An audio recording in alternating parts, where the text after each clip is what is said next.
What's the response been like?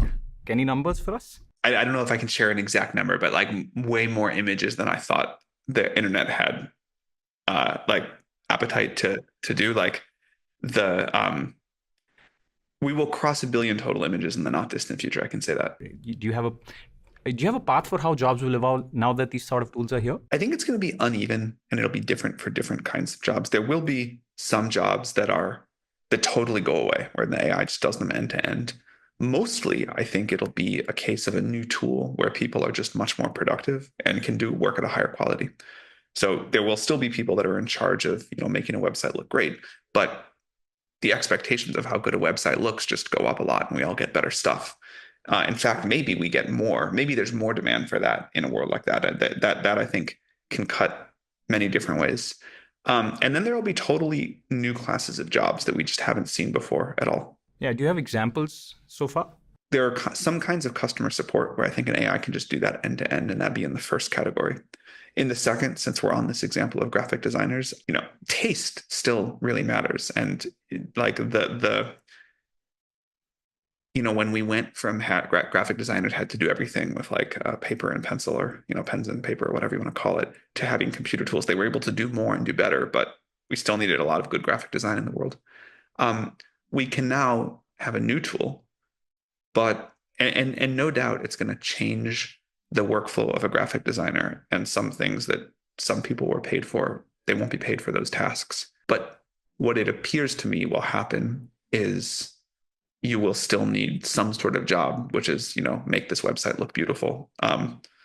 And maybe there are fewer people that do that, but they make much more money. And maybe there are more people that do it because we just have a, explosion of how many websites we can get. Like maybe it turns out there was way more demand for graphic design in the world than we could sort of like afford to fill. I think we just don't know on that yet. And then and then in terms of like entirely new jobs, the first example we saw of that was prompt engineer.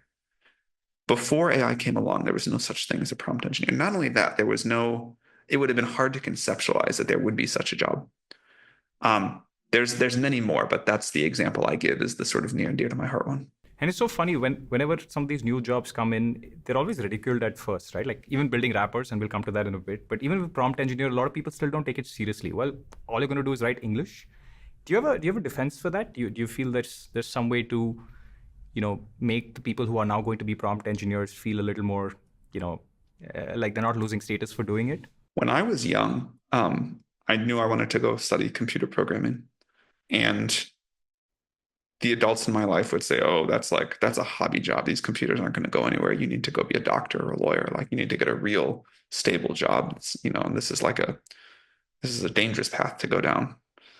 And I thought I understood something that they didn't. And I think I really encourage people to have their own conviction on what things are going to be like. And just because something is not a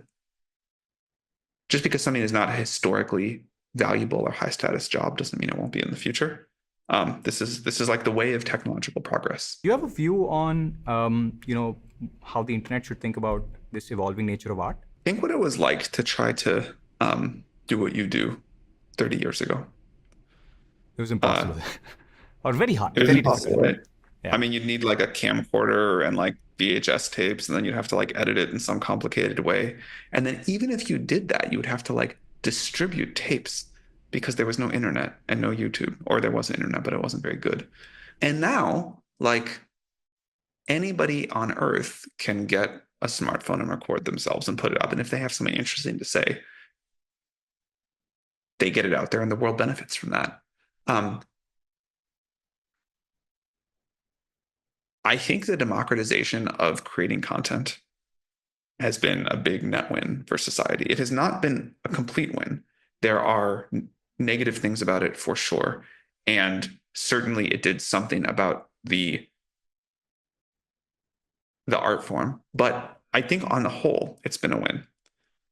And this is something that I very deeply believe about the power of technology, which is giving everyone more tools, making things easier, lowering the barriers to entry, does significantly increase the number of people that can contribute to society. And we all benefit from that overall. doesn't mean that it doesn't like cause some job loss, and some people who had a sort of differential ability to do something now have a lot more competition. But overall, I think it's a real benefit to society. That makes sense. Okay, one last question, and then we should be good. Can you give me a counterintuitive insight you've had about AI? You've worked here for a very long time of your life, and you've done a bunch of things. You've done YC, where you've invested in companies. You've been around the valley for a very long period of time. What is something you thought about AI, but you have a totally different experience now? I somehow thought it was going to be a bigger change to society than it's turned out to be. I had this sort of like sci-fi like vision of what AI was going to be like. And maybe it'll still get there, but right now it's just this like crazy powerful tool, and life goes on mostly the same. And I'm actually very happy about that. I think that's good. I think I was naive before. I also think that would have been bad, but it's very different than I kind of imagined it 10 years ago. But I think that's wonderful.